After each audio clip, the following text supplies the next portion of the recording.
Okay, so yeah, back to me. Technically, I'm Dr. Paul Bedford. I have a PhD in behavioural psychology applied to fitness environments.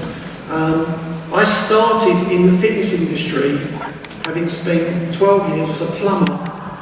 So by trade, I'm a plumber, and then I got into fitness because I was into exercise. And I worked in my local ISCA, which is a charitable organisation in the UK, as a volunteer instructor.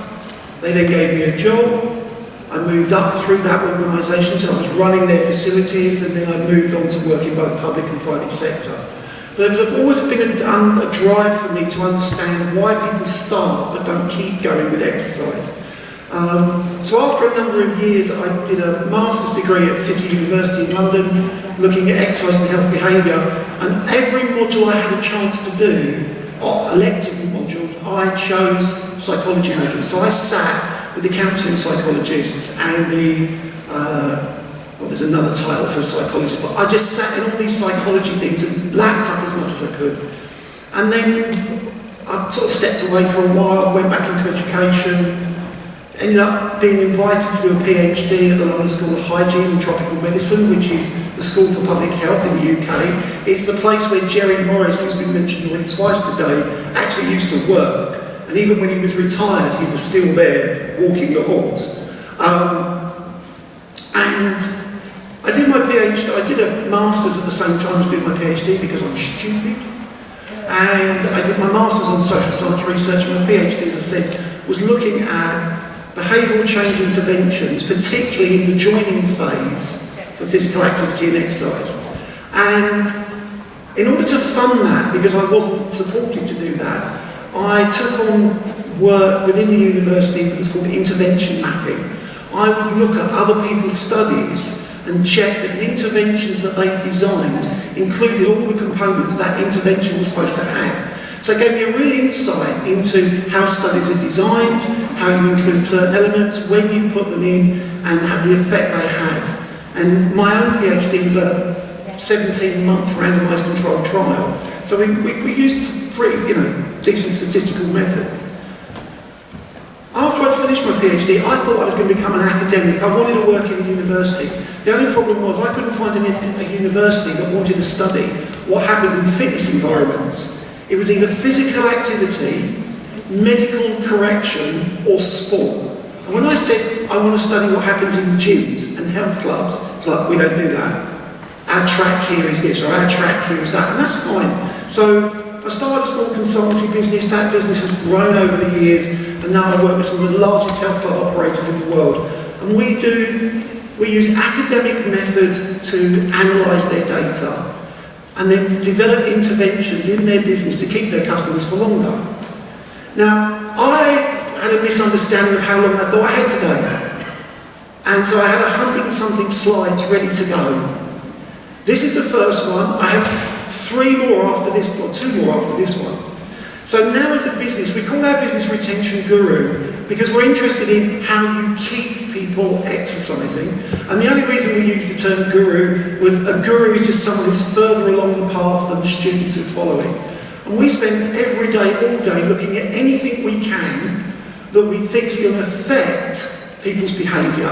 So from copywriting to physical activity change programs, looking at all the different behavioural models and so on.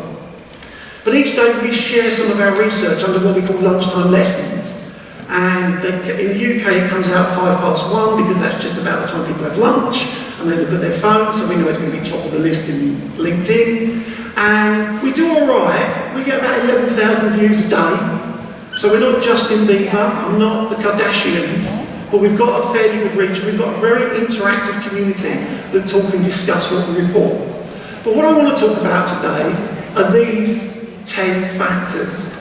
I'm going to click again, I might come back. No. That wasn't the presentation I said.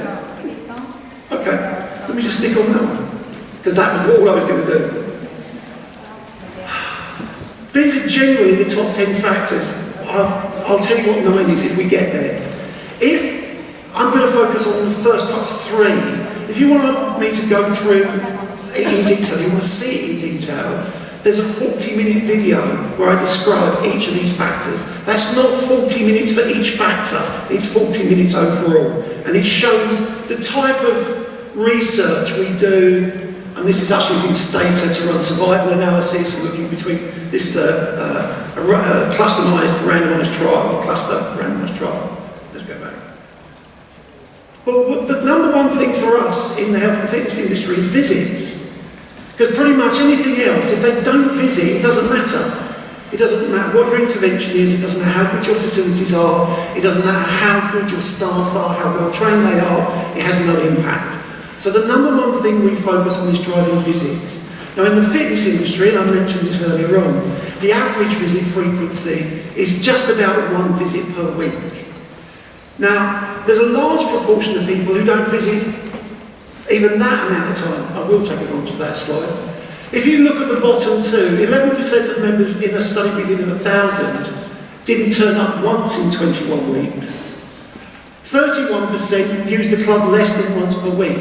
Now, we normally draw the red line there and say, those are your at-risk members. Those are the ones that are most likely to quit in the up and coming months. And we're now at a position where with machine learning tools and predictive modelling, we can actually give an operator a list of who that would be. And we get it right about 3 out of 4 times. And the time we tend to get it wrong, they weren't going to leave. So it's a fairly robust model. But we don't worry about the people who are coming twice a week, 3 times a week, 4 times a week. We just want to get them up initially to this at least once a week. Now I know that once a week isn't sufficient for someone to have an impact on their health, but it's a start, and it keeps them going. Now, what we look at is, what are the types of things that you can do to get them to once a week if it's less, or more than once a week up to 2. Now, I've got to say also, when I work with my clients, we don't talk per week, we talk per month. Sessions per month. And rather than giving an absolute figure, like you must come 3 times per week, we say things like, you should aim to come somewhere between 4 and 12 times per month. Because that gives people some latitude where they can still be successful at the minimum there amount, but they can aim to be higher than that. And the reason we cap it at 12, we've got enough data now that shows us, particularly for new exercisers, who've never been members of fitness clubs before, never trained it in a physical environment like that. More than 12 visits in the first month, they quit even faster.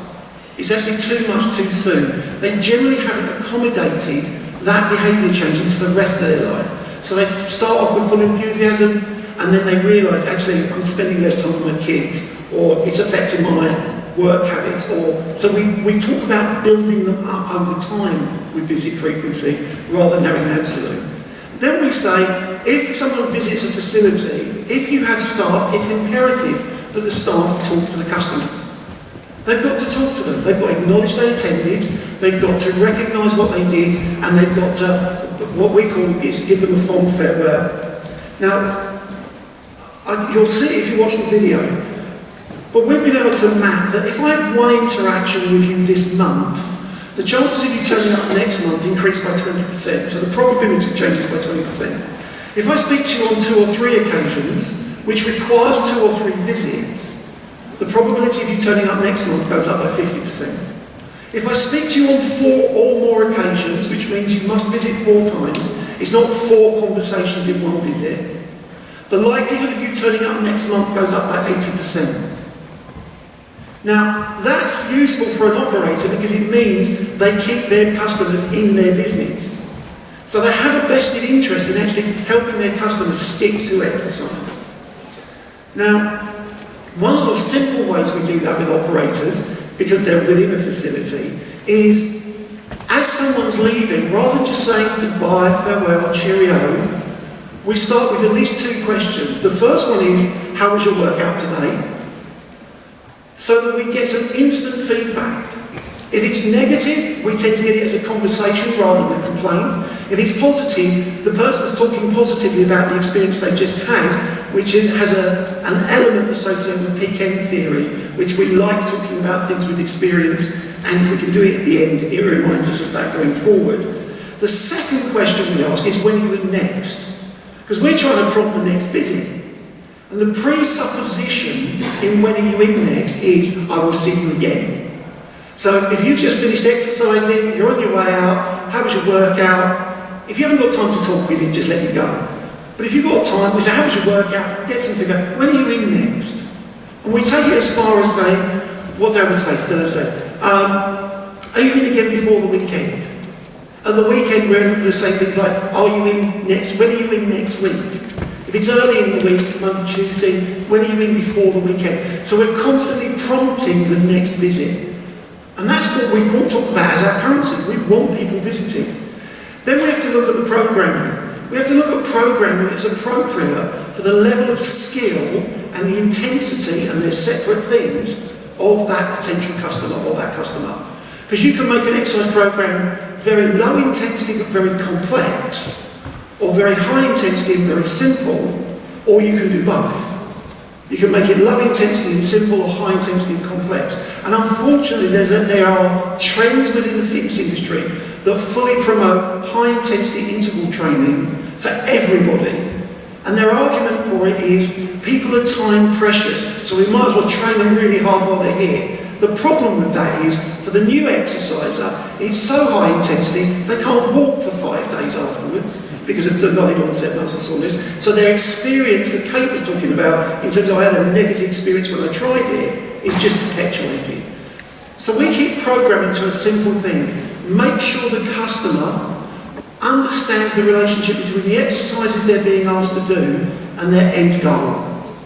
So I love these things, but for a long time in the fitness industry, every time you joined, you had to use one of these. Why? Because all the fitness staff have been trained how to use one of them, and it was interesting to them, but it may not have been interesting to the customer.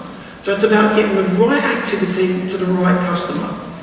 We've moved group exercise up. Group exercise used to be at 8, but we now have more information about group exercise. How do we know more? Because now more people in the exercise environment book their group exercise through an app. We're able to track whether they turned up to the club and whether they booked their class. And it's not a perfect method, but if they turned up to the club and they booked a class, we make the assumption they were in that class, because they wouldn't normally book and then not, well, they wouldn't normally turn up and then not go in. We can see that there's some relationship between people who do both group and individual exercise, like use the gym or swim, and staying longer. But group on its own doesn't seem to do it, gym on its own doesn't seem to do it, swim on its own doesn't seem to do it. It's when you start combining two activities.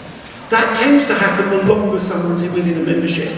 So if you join today to be a member of the gym, it's usually around about 7 to 9 months, someone says, I'll try a class. I'll also include swimming. So they increase the diversity of activity. And we're making some assumptions here, but we're making some assumptions around self-efficacy. People have a greater self-efficacy and feel more confident in that environment, therefore they're more likely to try other things that they wouldn't have tried in the past. Social is really about the interconnectedness. And we do a lot of stuff with digital media, and one of the things we identify within digital media is that, particularly around social media, if you have a website, and it was nice to see it on the Disco camera, that you want 75% of that content to be generated by the participants, and only 25% generated by the organisers. Because otherwise it feels like a sales page. It doesn't feel like something that the community owns. It feels like this is the business just trying to be social and get us to buy things in other ways. Goal setting is important, although what's really interesting is the goal setting, people achieving their goals doesn't seem to be as important as the social factor and the interaction. So we see lots of people who join health clubs achieve no results apart from turning up and going through some basic movement in terms of their weight loss or their body tone, but continue to go because they're constantly spoken to, or they feel like they're making progress even when they're not. Now we have a contractual thing within a lot of our businesses which is around finance, and that does have an effect whether you enforce the contract or not. So if you go month by month by month and don't enforce it, people quit really fast. If you sign people up to 12 months and don't enforce it, they stay longer. Because mentally they're actually committed to longer, even if you don't enforce the contract. which a lot of people would think, actually, if you made it really easy to join and really easy to leave, they just stay. They don't. They just leave. And they leave really, really quickly, which is, from a financial modelling perspective, is a real challenge for the operators. Because people don't want the commitment, but not having the commitment means they actually don't stay, which we haven't quite worked out. If you're over 35 in the fitness industry, you're old. Your behavioural patterns over 35 are very different than your behavioural patterns under 35. And we know that if all customers were over 35, 30% of all cancellations would be avoided. Now, I'm watching the clock out the corner of my eye. I think I've run out of time. I'm almost run out of voice.